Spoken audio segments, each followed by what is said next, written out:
Hey folks, this is Jake Davis with my sixth episode of Bat by Bat. I want to apologize. I haven't been doing any reviews lately, mainly because the last few weeks no new movies have really been coming out. Uh, and I've also been doing this Batman thing, so might as well get caught up on that. It's also a new month. I do want to do my old school wrestling pay per view review. Uh, but and I don't know, man. I don't know if there's gonna be a movie review this weekend too. I don't know about goddamn Moonfall. The trailers are telling me that's the most anticipated movie in America, and I don't buy that. I'd be surprised if it even opens number one. Anyhow, so I'm talking about George Clooney. George Clooney only played Batman in one film, the very, very bad Batman and Robin. Batman and Robin wasn't a total box office disaster. Hold on, give me a second. I just had it pulled up here. By gosh, it made $107 million domestically, but at the same time, that was like its budget. So it may have done all right overseas, but it didn't do Batman. Didn't make Batman money. And now on top of that, the audience reaction for it was just bad. People really, really, really hated the movie. It really leaned into the problems with the Dozier stuff. Now, I mean, the absolute worst things about the movie were, oh my god, there's the sound effects of like woo every time there's action. And hearing the zip zap paps, it just was awful. The atrocious wire work, whatchamacallit, damn practical effects and stunt work and stuff like that. And hell, man, I about forgot how cool wire work shit can look until the Spider-Man movies came out, because the shit looked awful in this movie and in Daredevil too. But yeah, the wire work was terrible. The visual effects were awful. And every 4 seconds, Batman's using his grappling hook thing. How many reloads does that fucker have? The way, way, way, way over the top, super campy villains. You have Poison Ivy, who is a wicked, misanthropic person who wants to destroy the world and give the planet back to plants. She doesn't make one-liners. She's deadly serious, very insane, and truly evil. Mr. Freeze is a guy who believes his condition has left him cold of emotion, but everything he does is out of raw emotion, pain, loss, vengeance, all this kind of stuff. His body isn't able to emote anymore, is what it is. And of course he wants to turn the Gotham City into a giant ice block, and of course the plans just aren't compatible. And just like Tommy Lee, they're both just turned into modified versions of the Joker. One-liners, lots and lots and lots of bad ice puns and plant puns. Over the top, rotten acting from both of them. To be fair, Arnold Schwarzenegger is probably the best thing about the movie. Oh, did I mention how awful the visual effects are in this movie? I always just hated the CGI in this film. Gotham City, nothing looks real. Like you always hear people talk about how characters, there's just nothing feel like there's no weight. Perfect example is the fist fight at the end of Black Panther. The CG just all of a sudden just looks like really like a cartoon. Nothing feels heavy or physical. It's a cartoon fight all of a sudden. And this had that problem all throughout the film. Of course, the nipples are back, and we bring in Batgirl. Dear God. All right. I mean, Batgirl. I got no problem with Batgirl as a character in and of herself. I think she could be done well, could be done interesting. even especially when you get to her being the Oracle. Uh, but Alicia Silverstone just doing Clueless again, and I loved Clueless. Clueless is great; she was terrific in it. But isn't that same character, and also they like change the thing. She's not Gordon's daughter anymore because Hingle was too old, Pat Hingle, so they make her Alfred's niece.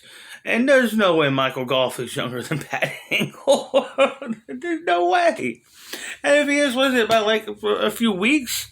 Make him Gordon's granddaughter if that was an issue, It almost like felt like the real excuse was they wanted to bypass her getting to know who Batman is and being part of the team and just shortcut it by making her relate to Alfred instead of Gordon.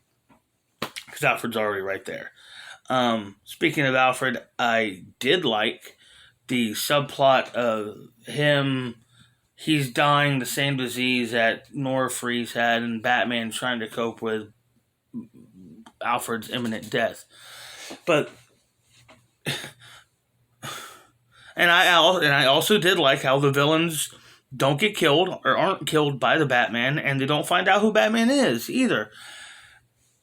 But that's about it. Like two little things. I mean, I didn't even mention Batman and Robin constantly bickering over like literally like bickering over who gets to kiss Poison Ivy.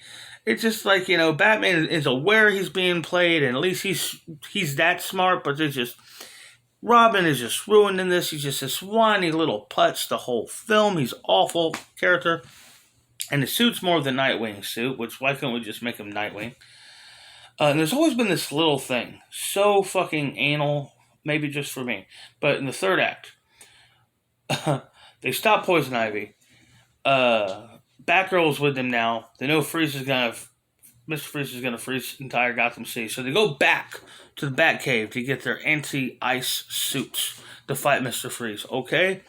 Makes sense. You don't want to get frozen by Mr. Freeze. Whatever. But then, after the battle, they're back at Wayne Manor. And they're injecting the cure shit into Alfred to save him. And Bruce and Barbara are back in their normal clothes. But Dick Grayson's is changed back into his regular Nightwing suit. Why? Why did you just put on your clothes, man? Are you going back out tonight? I mean, if he is, that makes him more Batman than the actual Batman. But it was just, I mean, there's no saving this. The movie literally ends with Alfred, them all shaking hands, partners, that kind of thing, and Alfred going, we're going to need a bigger cave. And if you don't cringe from that, you'll definitely cringe from Batman busting out the Bat credit card while him and Robin are competing over buying a woman for the evening. Yeah. And Batman says, never leave the cave without it. It's bad.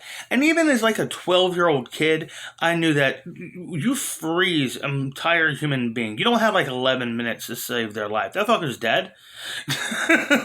And it felt like it just completely devalued the actual threat of Mr. Freeze by doing that. I mean, Poison Ivy kills people left and right the whole movie. Why can't Mr. Freeze? It didn't make sense to me. And I know there's some, Bane, everybody always bitches about Bane.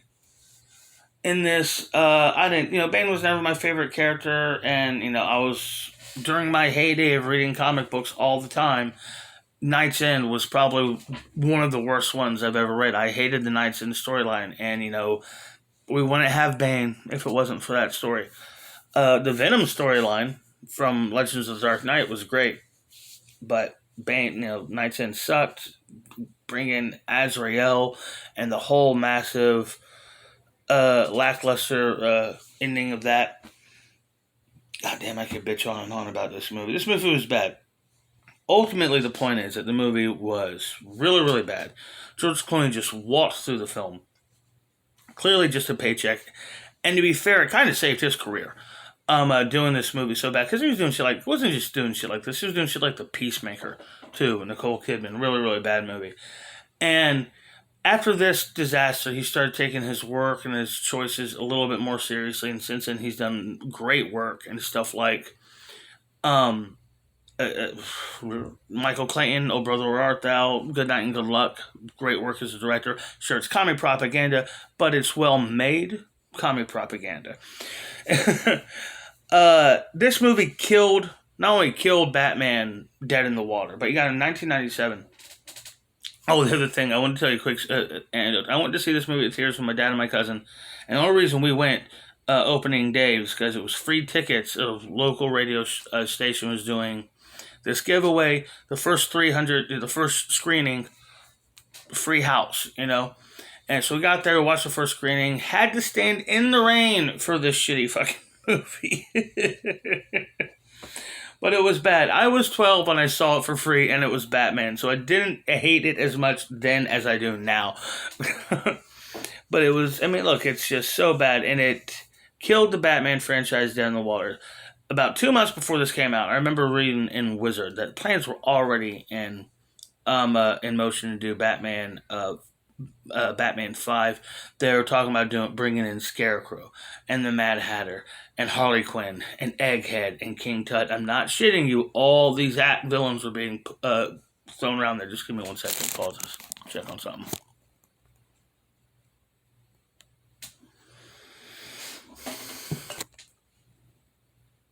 Okay, so Batman and Robin comes out, and it's a disaster. It opens #1, but by the time Men in Black comes out just a few weeks later, it just drops off the top 10. And wasn't even in the top 10 for the year. It was literally outgrossed by the Star Wars Special Edition movie.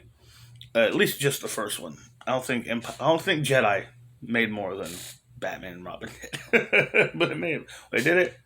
I'll fucking check it right here. I had this stuff. No, it didn't.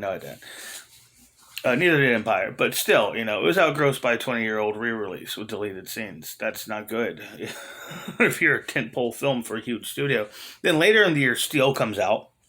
And it's genuinely one of the worst superhero... Fuck that. One of the worst mainstream Hollywood movies ever made. And then, boom, they pull the plug on Superman Returns. They're just about to start shooting this motherfucker, and it's done. It's gonzo. And then 4 years, DC movies are just floating in limbo.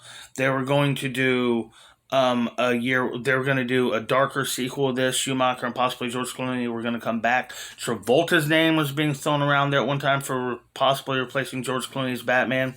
They were going to do a darker movie called The Dark Knight. They were bring back Nicholson's Joker and whatever. That didn't work. Then they were going to have Darren Aronofsky and Frank Miller do a year 1 adaptation. Didn't work out. Then Wolfgang Peterson was going to do a Batman vs. Superman movie. They figured out that was a bad idea for a movie, but then did it any fucking way 15 years later. And by the time we get another DC movie on the big screen, it's been 7 years, and it's Catwoman. Meanwhile, this whole time, Marvel has finally hit their stride in Hollywood. We've had X-Men, Spider-Man, and to a lesser extent, movies like The Hulk and Fantastic Four. They weren't as successful as those films, but they still made their money. And the Daredevil too. Marvel, and Blade. No shit. So Marvel was on a roll, and DC looked like it was dead in the water. So by the time we get to Batman Begins in 2005, it's basically a complete relaunch of Batman. So we'll talk about that next time. We get to that. Hopefully I have to do a couple more videos in between there. Take a little bit of a break and space from Batman. So this ends my 6th video covering all 4 films, 3 Batman, and my 6 videos overall, but my last 3 have covered the last 3 Batman, which were 4 films, 2 directors, under the leadership, the overlord of Peters and Gruber. So this ends the 3rd era, which I'm going to call the psychological damage and a nipple fetish era. I guess. This one was all over the fucking place. Anyhow, I hope y'all enjoyed this video. I'm Jake Davis. I'll catch you on the fly.